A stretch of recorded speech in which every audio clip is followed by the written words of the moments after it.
deal with airplane peanuts. Known to be the most offensive podcast on planet Earth, the Legion of Skanks have been a staple of the New York comedy scene from the beginning of this new age of podcasting. But being the pace car for the rest of the internet in charge of finding the line between what jokes are still fair game versus what's now considered too far can be a vulnerable position to be in. And after having their fourth YouTube channel with over 100,000 subscribers deleted last week, we sat down with one of the key members of the Legion of Skanks to find out more about their ongoing battle with censorship on this platform. Luis J. Gomez, thank you so much for coming on the show today. We're talking to you about a week after the Legion of Skanks YouTube channel was deleted from YouTube. Just wondering, has YouTube provided any real official reasoning for the ban yet? No, they haven't. They took the channel down without any strikes or warnings. But after doing a little bit of research, with this like our fourth or fifth YouTube channel, we've had over 100,000 subscribers 4 times. And I think at this point, they don't have to warn us. It's like ban evasion. I think they realize who we are. They could probably look at where we're signing up from. And more than likely, if I had to guess, we just started another YouTube channel. More than likely, this one will be taken down eventually as well. We're just sort of playing the game. And we want to put the podcast where people want to find it, the free version of the show where it's discoverable. So obviously, YouTube is a great platform for that, but we're also using X, we're using Rumble, and really we're just putting the free version of the show wherever people can discover it and find it. And we're just gonna, just play our hand, which is that YouTube likely doesn't really want the Legion of Skanks to be on their platform. Yeah, I guess that's a really positive outlook on the whole thing. Did it take a while to get to that point? I guess it's been deleted 4 times, so you've been through it before, but just willing to play the game instead of getting angry about this whole thing that seems unfair. How did you get to that point? Look, unfair is the wrong word, right? Because all of these platforms have rules that you got to play by. So the reality is very often we were getting banned for saying and doing the things that you're not supposed to do on the platform. Legion of Skanks is known as the most offensive podcast on earth. In order to do the show that we do, we have to take chances and we have to sort of toe the line, right? And we have to, very often we go too far, but very often we've left nudity in or things that you're not supposed to leave in on YouTube, but just human error and mistakes that happens, right? Mm-hmm. So unfair is a weird way to put it. I don't really look at it as unfair. A show like Legion of Skanks, it doesn't exist on a lot of these platforms for a reason, and we have to edit it down. It is a very, very mild version of the show compared to what we put out on our own platform. So Gas Digital is mine and Ralph Sutton's platform. It's the home to Legion of Skanks. We do a bonus episode of the show on the platform every week. It's the uncensored version of the show. You get the show the way it's really supposed to be. We obviously want people to subscribe to it, but we also have advertisers. We have great advertisers. They only advertise on the shows that are going out on YouTube, iTunes, Rumble, X. We have to sort of play the game a specific way. The reason that we have as many fans that we have is because we do the type of content that we do. But it's also the reason that we don't have millions of downloads. It's the reasons that, we're not available on mainstream platforms. It's the reasons why we don't have a Legion of Skanks television show or any of these other things that people have always had in development. It's just because it's just not mainstream. It's kind of supposed to be living in the shadows. The ability to play by these social media rules, it's so important to comedians staying on these platforms, which has turned into a big way that they sell tickets. Has it ever been a tough decision for you guys to decide between self-censorship to stay on the platforms or just being yourself the most offensive podcast on earth, like you said? Or is that just day one, your comedy instincts, we're not going to start cutting ourselves off and just give the people what they want? I started doing this like most comedians because I didn't want to really have any rules. I didn't want to have a day job. I wanted to wake up and sort of do what I want to do every day, right? That is my philosophy, and that's sort of been the philosophy for, I know myself and the Legion of Skanks, a lot of the other Gas Digital shows.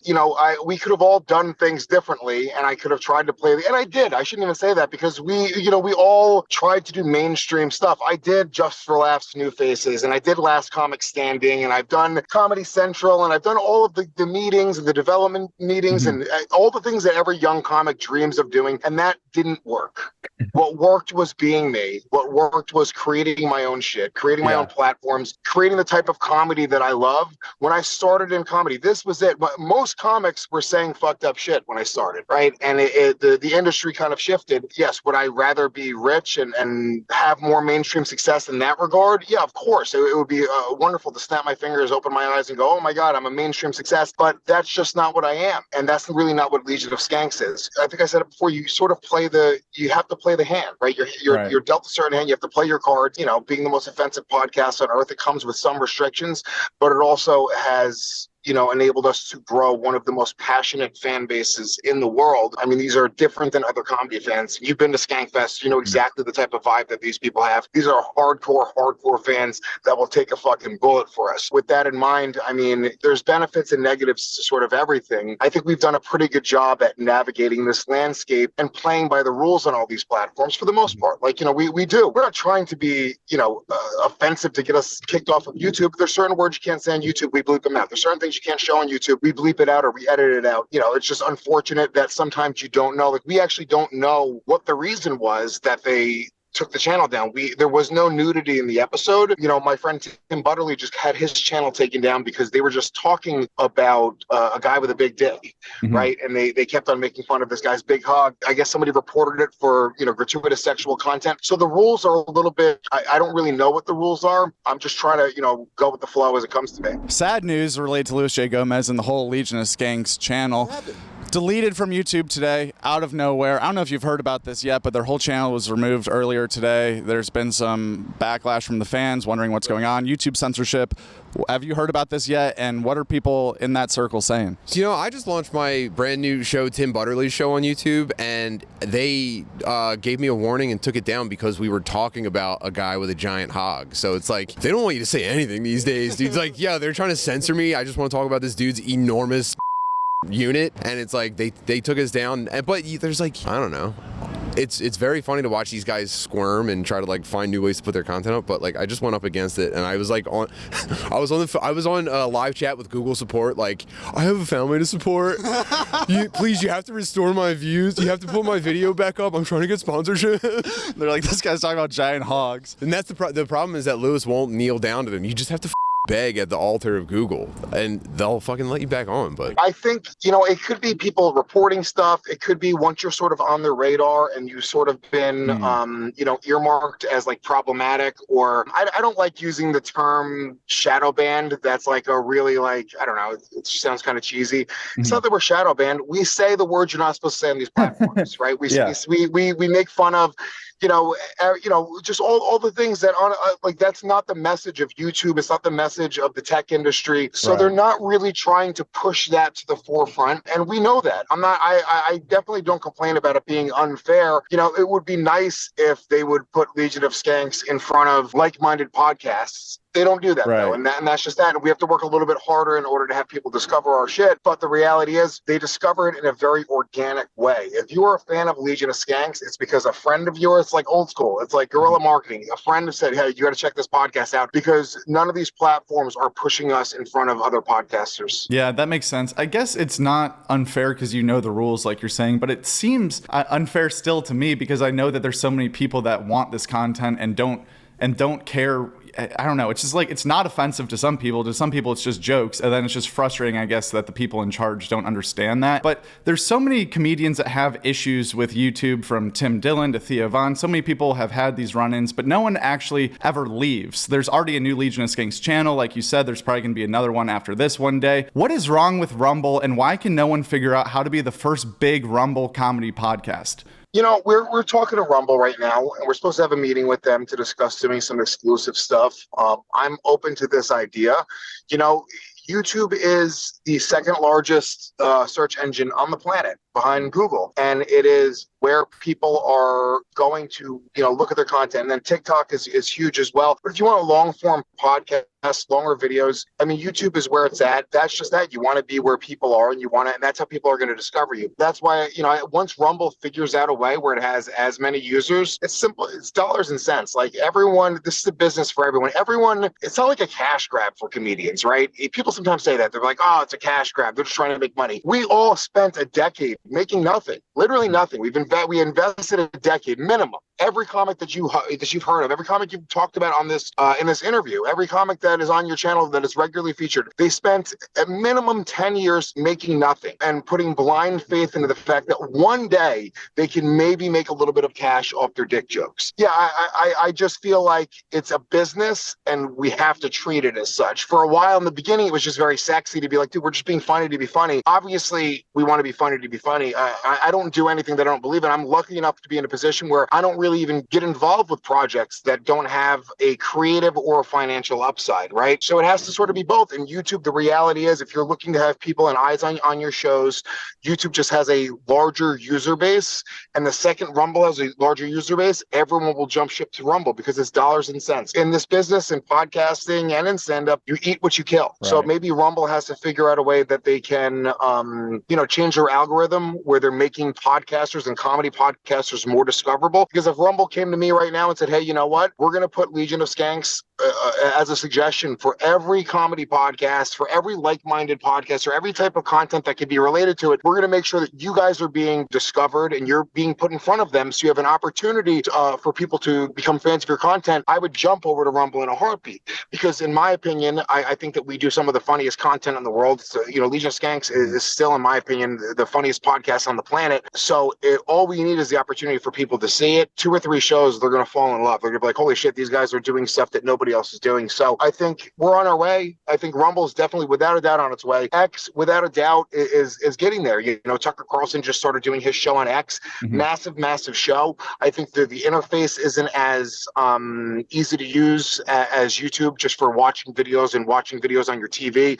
But once they figure out all of those little things and they're less clunky, these are going to be major competitors to YouTube. And the writing's on the wall, especially with this new election cycle coming up. It's going to get nasty. It's going to get really ugly. We watched it happen last time during the last election cycle. Once people feel like they're at war, they start going after everything, and they put a label on everything. That's why people will call Legion of Skanks and Gas Digital right wing, which is crazy. Like, you're talking about the least politically minded people in the world. Dave Smith is in politics, but I mean, me and Big J are morons. I haven't voted since the year 2000. I could give a shit less about politics. I'm just trying to say funny shit.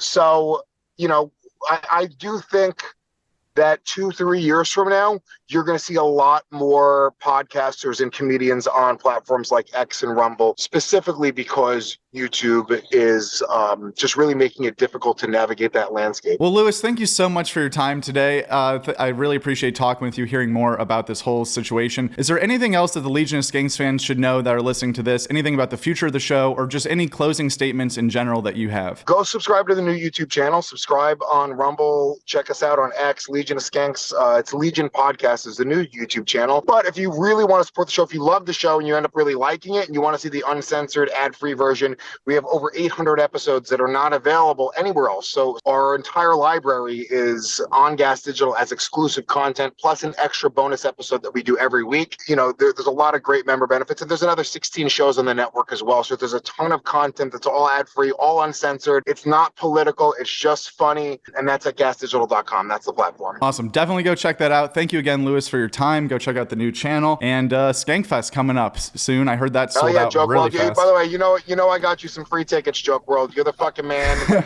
I appreciate your coverage.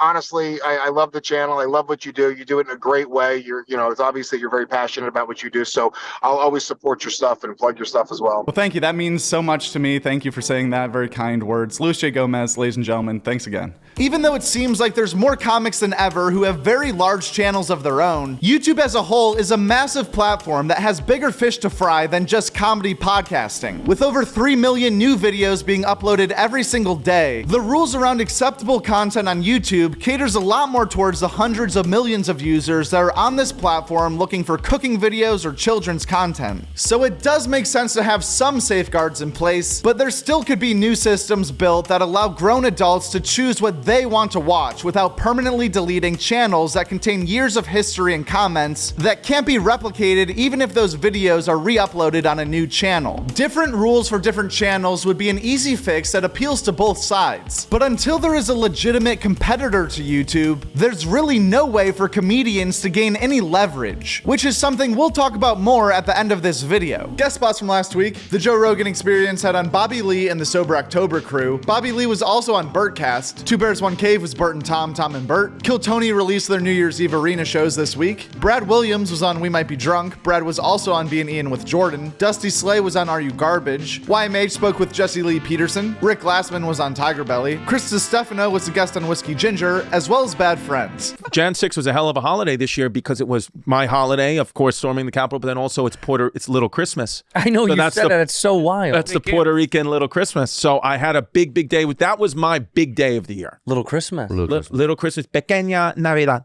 Pequeño Navidad. What do you do on Little Christmas? Three Kings Fest. And then, in Puerto Rico, so we just I give my family gifts wrapped up in aluminum foil. Then they have to use that foil to clean with it. Yes. Like, I'm going to go fucking scrub the and then grill. I say, come on, this is what we're going to take our lunch with. Best day of the year. This past weekend with Theo Von talked with a near-death experience expert. John Del Colo was on Matt and Shane's Secret Podcast. Jim Gaffigan was on the Wayback Podcast. Tosh talked with his stylist. The Blocks Podcast had on Rainn Wilson. Ari Shafir visited Stavi's World. Pete Lee and Rich Voss went on You Know What Dude. Brennan Saglow was on Soder. First Date talked to Johnny Pembertone. And there's a new episode of The Regs. So before I did comedy, I was selling comedy club tickets. So I always had an excuse to just approach a fucking... As far as new stand-up comedy specials are either out right now or coming out soon, Kevin James has a new special titled Irregardless that's out right now on Prime Video. Jack Whitehall's Settle Down is up on Netflix. And there's a few new projects out on YouTube as well, including Nate Jackson's Crowdwork joint, and Tony Casillas just released a mini special on YouTube titled Millennial Man. Also a few specials in the works right now that will be coming out soon. Jeff Dunham, I'm With Cupid is coming out February 3rd on Comedy Central, followed by Taylor Tomlinson Have It All, which is hitting Netflix on February 13th, and Mike Epps has a new special coming out a week after that titled Ready to Sell Out. It's going to be very interesting to see how this all plays out with the Legion of Skanks and their platform battle. Rumble and X have been thrown out so many times now you'd have to think that one of these major podcasts is going to make the jump soon. But as far as Joke World goes, you can feel free to follow us on X, Instagram, Facebook, TikTok, or all of the above right after checking out one of the videos on the end screen. Thank you for watching, and be sure to keep an eye out for the best of January coming soon. At Joke World. That's it, at Joke World. And the world is WRLD. That's a great YouTube channel, Joke World. Check it out.